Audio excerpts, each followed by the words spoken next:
ఏ age నుంచి ఆడుతున్నారు మీరు? స్కూల్ డేస్ నుంచి ఆడుతున్నాను. నాకు 8th క్లాస్ నుంచి స్కూల్ గ్రిక్స్‌లో ఫస్ట్ వచ్చింది. సో, హ్మ్. అలా స్టార్ట్ చేశాను. హ్మ్. So, first year school Greeks యాక్చువల్‌గా నేను ఓడిపోయాను. హ్మ్. తర్వాత నేను మా అన్నయ్య ప్రిపేర్ అయ్యామనమాట. ప్రిపేర్ అయిన తర్వాత తను నన్ను ట్రైన్ చేసేవాడు. So, next year school Greeks మా స్కూల్‌లోనే జరిగింది. సో, అంటే చుట్టుపక్కల 35 స్కూల్స్ మొత్తం అన్ని ప్లేసెస్ రాజమండ్రిలో జరిగింది. హ్మ్. సో, అక్కడ నాకు ఫస్ట్ వచ్చింది. సో, అలా ఇంట్రెస్ట్ క్రియేట్ అయ్యి స్టార్ట్ చేశాను. అమేజింగ్. ఇప్పుడు మీరే సొంతంగా ఒక అకాడమీ పెట్టారు. That's amazing. ఒకసారి అకాడమీ గురించి చెప్పండి. మా అకాడమీ నేమ్ వచ్చి సంధ్యా చెస్ క్లబ్. హ్మ్. సో, మాకు అందులో ప్రొఫెషనల్‌గా ట్రైన్ చేస్తాము. అలాగే ఆన్‌లైన్‌లో కూడా చేస్తాము. ఈ అకాడమీ ఎక్కడుంది? విజయవాడ ఎయిర్‌పోర్ట్ దగ్గర ఉంది. ఓకే. హ్మ్. సో, ఫుల్ టైమ్ మాకు కావాలనుకునే వాళ్ళకి ఫుల్ టైము. లేదు మామూలుగా అంటే ఫుల్ టైమ్ అంటే ఏంటంటే ఎవరైతే ఛాంపియన్స్ అవ్వాలి, నేషనల్స్ అలా అనుకుంటారో, విన్ అవ్వాలి అనుకునే వాళ్ళు ఫుల్ టైమ్ వస్తారు. ఫుల్ టైమ్ అంటే అంటే ఇంక మార్నింగ్ స్కూల్‌కి ఎలా వెళ్తారో అలా 9 to ఈవినింగ్ 4 వరకు అలా ఆడుతూనే ఉంటుందన్నమాట. ఉంటారు. ఆడుతూనే ఉంటారు కంప్లీట్‌గా. నేను వావ్! కూడా అలాగే ప్రాక్టీస్ చేశాను.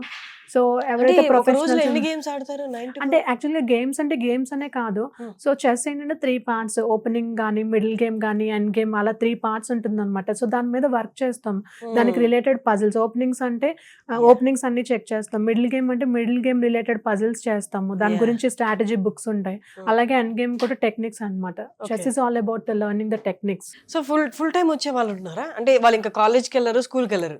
దే కమ్ వెళ్ళరు. టు అంటే చెస్ ఇప్పుడు అకాడమీ. ఏమవుతుందంటే ఆడ్ నంబర్స్ వచ్చి ఇండియాలో నేషనల్స్ జరుగుతాయి. హ్మ్. అంటే ఇప్పుడు అండర్ 7 గాని, అండర్ 9 గాని, under 11, under 13, under 15, under 17, under 19 nationals జరుగుతాయి. హ్మ్. అక్కడి నుంచి ఈవెన్ నెంబర్ వచ్చి under 8, under 10, under 12, under 14, under 16, under 18, హ్మ్. అండర్ 20 ఏషియన్ వరల్డ్ ఛాంపియన్‌షిప్స్ జరుగుతాయన్నమాట. హ్మ్. సో, ఇక ఎవరికైతే ఇక్కడ జస్ట్ అలా మెడల్స్ వస్తాయో వాళ్ళు ఇంకా ముందుకెళ్తారు. ఇలాగ ఉమెన్ క్యాండిడేట్ మాస్టర్, WIM గాని, WGM అలా టైటిల్స్ వస్తాయి కదా! మెన్‌లో కూడా అంతే. హ్మ్. Candidate master, FM, IM, GM అలా టైటిల్స్ వస్తాయి కదా! హ్మ్.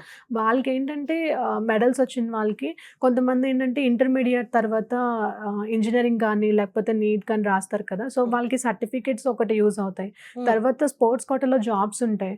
So, yeah! కొంతమంది ఆ ఇంట్రెస్ట్‌తో చేస్తారు. కొంతమంది ఛాంపియన్ అవ్వాలని ఇంట్రెస్ట్‌తో చేస్తారు. హ్మ్. ఎవరు వాళ్ళు అంటే మనం తెలీదు. వాళ్ళ వాళ్ళ ఇంట్రెస్ట్‌తో వాళ్ళ పిక్ ఇండివిడ్యువల్ ఇంట్రెస్ట్ చేసుకుంటారు. తోటి. యాహ్! ఎగ్జాక్ట్‌లీ.